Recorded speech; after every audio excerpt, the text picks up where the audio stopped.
Assalamualaikum warahmatullahi wabarakatuh.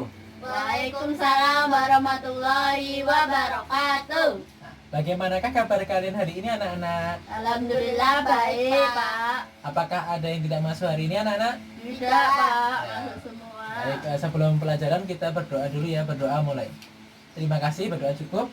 Nah, anak-anak, makhluk hidup seperti manusia, hewan, dan tumbuhan itu memiliki tingkatan organisasi kehidupan, dimulai dari tingkatan yang paling kecil yaitu atom sampai tingkatan yang paling besar yaitu biosfer. Nah, sekarang saya ingin kalian mencoba menguraikan tingkatan organisasi yang lebih kompleks dan lebih tinggi, dimulai dari individu. Individu, populasi, komunitas, ekosistem, bioma, biosfer. Ya, baik, terima kasih. Jadi tingkatan yang lebih tinggi dari individu itu yang pertama adalah populasi, karena populasi merupakan kumpulan dari individu.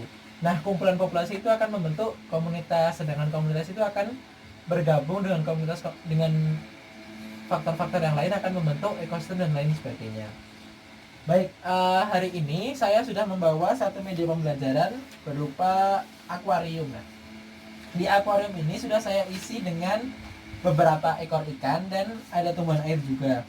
Akuarium ini sengaja tidak saya tutup, jadi udara yang luar bisa masuk ke dalam, begitupun udara yang di dalam bisa keluar ke lingkungan akuarium ini. Nah, di sini dapat kalian lihat juga bahwa akuarium ini dapat tembus cahaya matahari ya, artinya dia dapat dipenetrasi oleh cahaya matahari. Nah, kalau kalian lihat dari penjelasan yang sudah saya berikan, coba kalian tentukan tingkatan organisasi kehidupan yang ada dalam akuarium ini. Ekosistem, Pak. Ya, ekosistem, benar sekali. Mbak Ima dan Mbak Ija benar menyebutkan bahwa atau menentukan bahwa ini merupakan ekosistem. Nah, selanjutnya saya ingin tahu kenapa akuarium ini atau media pembelajaran ini kalian klasifikasikan sebagai ekosistem anak-anak? Karena terdapat komponen-komponen penyusun ekosistem. Ya, baik, terima kasih. Jadi di sini terdapat komponen-komponen penyusun ekosistem yang merupakan ciri khas dari ekosistem itu sendiri. Nah, karena kalian sudah menyebutkan komponen-komponen penyusun ekosistem, coba kalian identifikasi komponen-komponen penyusun ekosistem yang ada di akuarium ini berdasarkan perbedaan dan persamaan karakteristik yang dimiliki. Air dan cahaya matahari sebagai komponen abiotik, ya. Ikan dan tumbuhan air sebagai komponen biotik. Ya, jadi konsep tentang komponen abiotik dan biotik itu sudah benar ya. Jadi seperti cahaya matahari, kemudian suhu, pH, kemudian ada batu, ada udara, itu semua merupakan komponen abiotik. Kemudian seperti ikan, tumbuhan air, plankton dan sebagainya merupakan komponen biotik. Nah, anak-anak, apabila saya mencoba mengeluarkan ikan dari akuarium ini, apakah yang akan terjadi pada ikan itu anak-anak? Ikan akan kesulitan untuk bernafas dan akhirnya mati. Ya, benar sekali. Jadi ikan akan kesulitan bernafas dan akhirnya mati. Mengapakah hal tersebut dapat terjadi anak-anak? Karena ikan hanya dapat hidup di air dan terdapat ikatan antara ikan dan air. Ya, jadi sudah benar alasannya. Nah, kemudian apakah istilah yang dipakai untuk menggambarkan keterkaitan antar komponen penyusun ekosistem anak-anak? Interaksi antar komponen ekosistem. Nah, jadi kita sudah mendapatkan 2 poin ya. Tadi ada komponen penyusun ekosistem yaitu komponen abiotik dan komponen biotik. Sekarang kita sudah mendapatkan poin tentang interaksi antar komponen ekosistem. Kalau begitu, apakah topik pembelajaran kita pada hari ini anak-anak? Komponen-komponen penyusun ekosistem dan interaksi antar komponen ekosistem.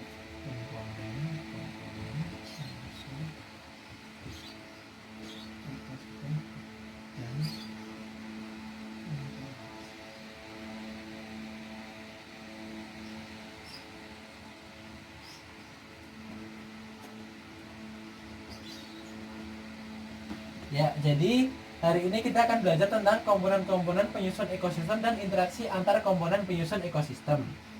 Nah, dari topik pembelajaran ini, coba kalian sebutkan tujuan pembelajaran kita pada hari ini. Yang pertama, kita dapat mengidentifikasi komponen abiotik dan biotik sebagai komponen penyusun ekosistem. Ya, yang pertama adalah mengidentifikasi komponen biotik dan abiotik dalam ekosistem ya. Saya singkat mengidentifikasi titik-titik. Kemudian yang kedua, menjelaskan jenis-jenis interaksi yang terjadi antar komponen ekosistem. ya, yang kedua menjelaskan jenis-jenis interaksi ya. Ya, baik, terima kasih. Ini tujuan pembelajaran kita pada hari ini. Nah, saya akan memulai pelajaran pada hari ini dengan meminta kalian untuk melakukan pengamatan di lingkungan sekolah dan di sekitar sekolah. Coba kalian tuliskan hal apa saja yang kalian temukan dari hasil pengamatan yang sudah kalian lakukan. Sudah, Nana? Sudah. Sudah. Nah, berdasarkan fenomena-fenomena yang telah kalian temukan seperti lebah yang menghisap nektar di bunga, kemudian ada paku tanda busa yang menempel pada pohon, kemudian ada ulat yang memakan daun, bebek yang memakan cacing, kemudian ada ayam jantan yang sedang bertengkar dan atau bertarung, kemudian yang terakhir ada pohon mangga yang dimana di bawahnya tidak ada rumput. Nah, apakah yang ingin kalian ketahui tentang hasil observasi yang telah kalian lakukan? Apakah komponen-komponen penyusun tersebut ekosistem yang melakukan beberapa macam interaksi pada beberapa fenomena tersebut? Ya, baik. Ada lagi yang ingin kalian ketahui? Bagaimana interaksi yang terjadi pada beberapa fenomena tersebut? Bagaimana interaksi? Ya.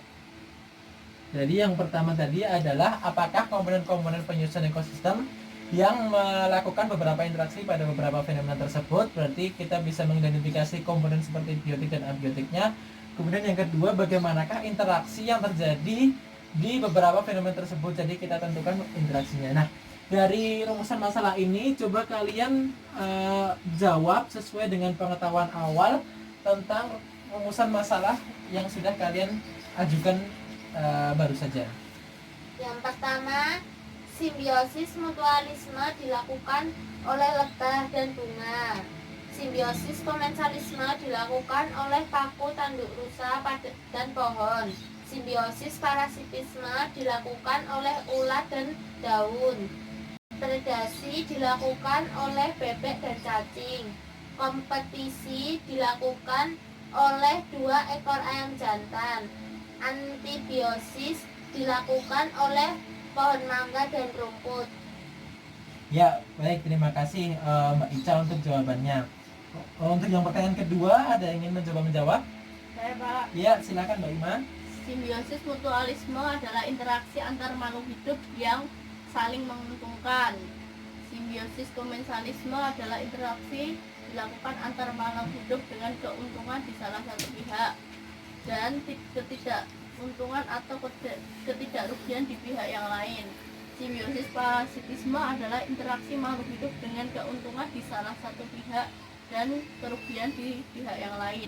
Predasi adalah hubungan makan dimakan. Kompetisi adalah perebutan sesuatu yang terjadi antar spesies atau interspesies dalam merebutkan pasangan. Antibiosis adalah adanya makhluk hidup yang tidak dapat hidup karena makhluk hidup yang lain. Ya, baik, terima kasih. Jadi tadi dari rumusan masalah itu kalian sudah mencoba menjawabnya. Nah, untuk mengetahui apakah konsep yang kalian nyatakan itu sudah benar atau belum, maka saya akan membagi kalian menjadi 6 kelompok. Masing-masing kelompok akan mendapatkan satu topik diskusi tentang materi kita pada hari ini.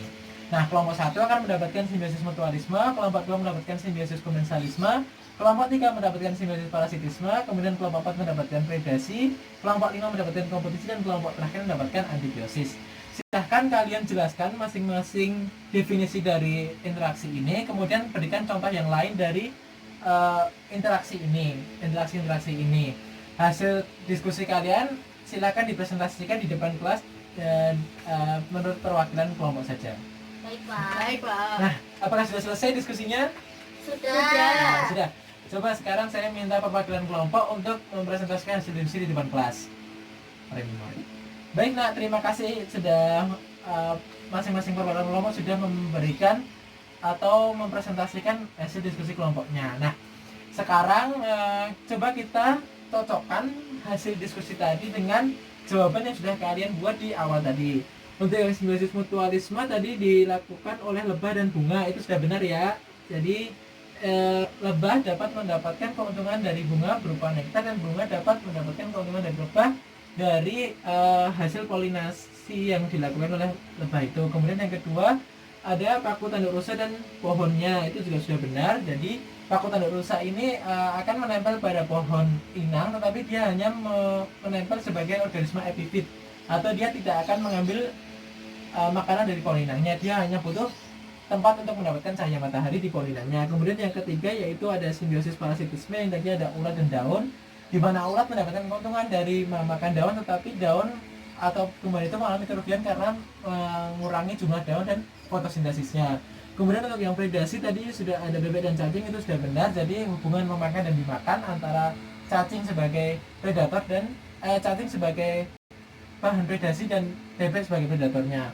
Kemudian ada kompetisi yaitu dari dua ayam jago yang sedang berebut ayam betina biasanya untuk kawin, dan yang lain hal itu biasanya kompetisi itu tentang teritorial dan tentang makanan ya selain kawin. Kemudian yang selanjutnya yang antibiosis itu tadi ada pohon mangga dan rumput. Jadi kalau kita tahu bahwa di bawahnya pohon mangga itu pasti tidak ada rumput, karena pohon mangga mengeluarkan satu eksudat yang membuat rumput itu tidak dapat tumbuh di bawahnya. Nah, untuk konsepnya sudah benar ya, untuk mutualisme saling menguntungkan, komensalisme menguntungkan dan tidak merugikan, kemudian parasitisme menguntungkan merugikan, kemudian predasi hubungan makan dan dimakan, kompetisi hubungan untuk saling mendapatkan sesuatu. Nah, kemudian yang antibiosis itu di mana salah satu organisme atau salah satu komponen itu menghambat organisme atau komponen yang lainnya. Sudah benar semua anak-anak. Baiklah, tadi ini yang pertama yang menjawab adalah Mbak Ica, jadi kita berikan poin 10, dan yang kedua yang menjawab Mbak Ima kita berikan poin 10 juga. Mari kita tepuk tangan untuk kita semua. Yeay.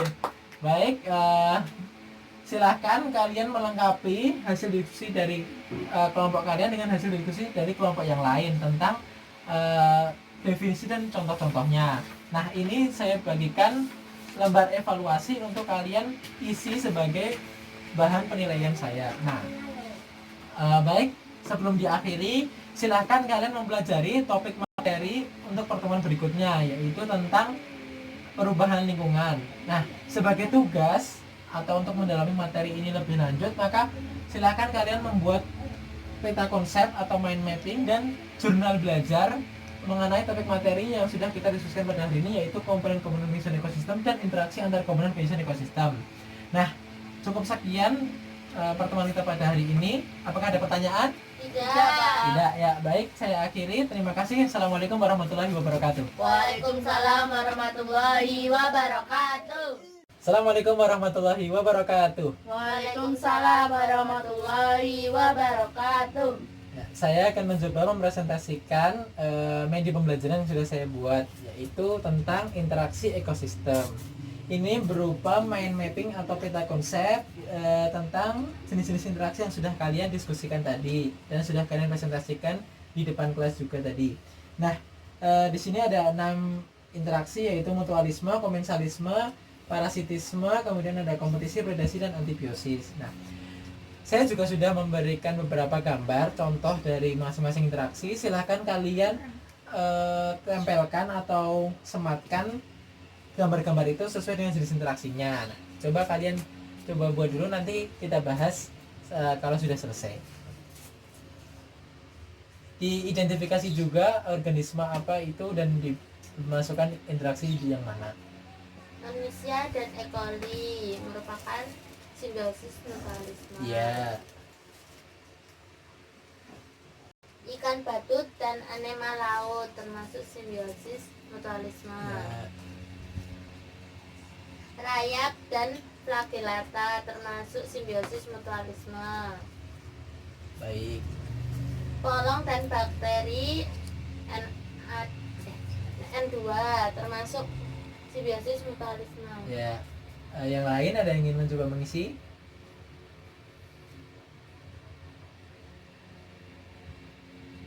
elang dengan serigala predasi. Iya, benar. Buaya dengan kerbau Baik, masuk betul. predasi. Beruang dengan ikan masuk predasi, dan macan tutul dengan rusa. Ya, masuk predasi juga. Ada yang ingin mengisi lagi? Ikan hiu dan ikan remora termasuk dalam komensalisme. Ya, Mentimun laut dan krill termasuk komensalisme. ya,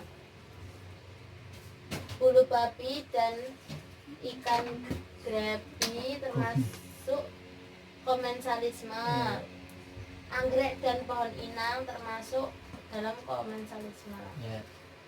Masih ada 3 interaksi.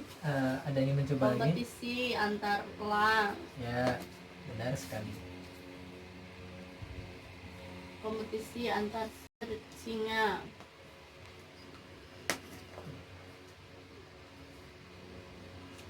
Kompetisi antar komodo dan kompetisi antar kuda liar.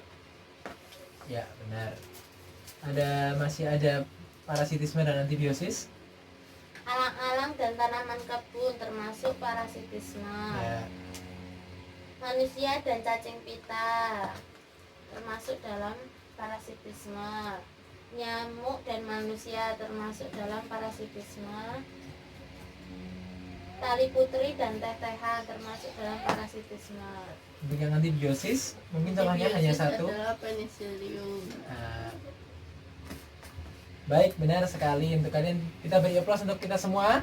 Ya, kalian masing-masing dari kalian mendapatkan tambahan poin 10 karena telah mengisi peta konsep contoh dari interaksi ekosistem ini. Nah, saya akan coba memberikan penjelasan sedikit. Yang pertama tentang mutualisme, yaitu merupakan interaksi antara dua organisme yang saling menguntungkan. Di sini yang pertama ada bakteri E. coli dan manusia, ya, karena bakteri E. coli itu tumbuh di atau hidup di perut manusia, maka manusia itu dapat mendapatkan keuntungan dari bakteri E. coli, yaitu dihasilkannya defekasi berupa feses, sedangkan E. coli ini akan melakukan fungsi kerjanya sebagaimana mestinya.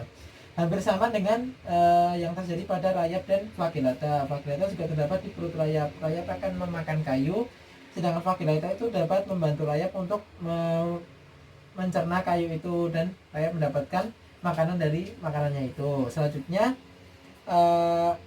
ada ikan badut dan anemon laut. Ikan badut akan mendapatkan perlindungan dari anemon laut dari serangan predatornya, seperti ikan-ikan yang karnivor. Kemudian ikan badut ini juga akan memberikan kontribusi berupa membersihkan anemon laut itu apabila ada kotoran. Nah, selanjutnya ada akar polong-polongan atau leguminosae atau fabaceae dengan bintil akar yang merupakan bakteri nitrogen. Nah, bakteri itu akan mendapatkan tempat hidup di akar-akar ini, sedangkan tumbuhan itu akan dapat memfiksasi atau mengikat nitrogen bebas di udara. Nah, cukup jelas sampai sini?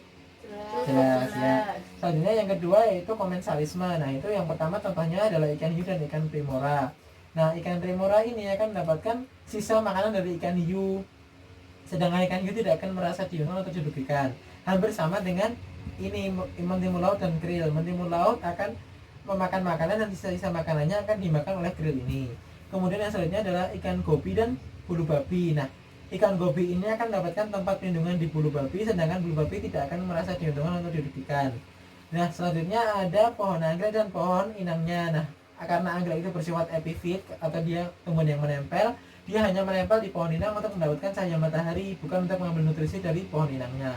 Ini berbeda dengan ini. Di simbiosis parasitisme itu ada tali putri dan teh-tehan. Tali putri akan mengambil nutrisi dari pohon inangnya. Jadi pohon inangnya nanti lama-kelamaan akan layu dan mati, sedangkan tali putri akan tetap bisa hidup dari hasil nutrisi pohon inangnya.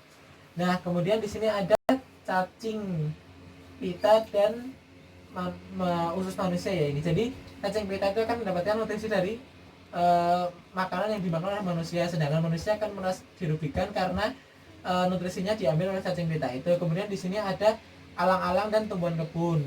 Biasanya kita melihat kalau ada alang-alang itu dia akan menghambat pertumbuhan dari tumbuhan kebun karena Alang-alang akan mengambil air dan zat hara di perkebunan itu. Selanjutnya ada nyamuk dan makhluk hidup seperti manusia. Nyamuk akan mendapatkan nutrisi dari darah yang diambil atau dihisap dari manusia, sedangkan manusia akan biasanya mengalami gatal-gatal dan sebagainya. Nah, selanjutnya ada kompetisi. Kompetisi itu merupakan persaingan, dapat terjadi intraspesies atau interspesies. Kompetisi intraspesies seperti yang ada di contoh seperti ini yang merupakan satu spesies yang sama, misalnya kuda dengan kuda, singa dengan singa, kemudian dan elang dengan elang. Tapi juga tidak menutup kemungkinan apabila kompetisi ini dilakukan antar atau interspesies, seperti misalnya singa dengan komodo. Nah, biasanya kompetisi ini terjadi karena 3 hal. Yang pertama wilayah, kedua makanan, dan ketiga adalah pasangan. Nah, selanjutnya ada predasi. Predasi itu adalah hubungan memakan dan dimakan. Tentunya ada predator dan objek predasinya. Di sini predatornya atau yang memakan adalah kita dan objek predasinya adalah rusa. Di sini predatornya ada buaya dengan makanannya adalah kerbau. Di sini juga sama, predatornya adalah elang dengan makanannya adalah rubah, dan yang terakhir ini predatornya beruang dengan makanannya adalah ikan.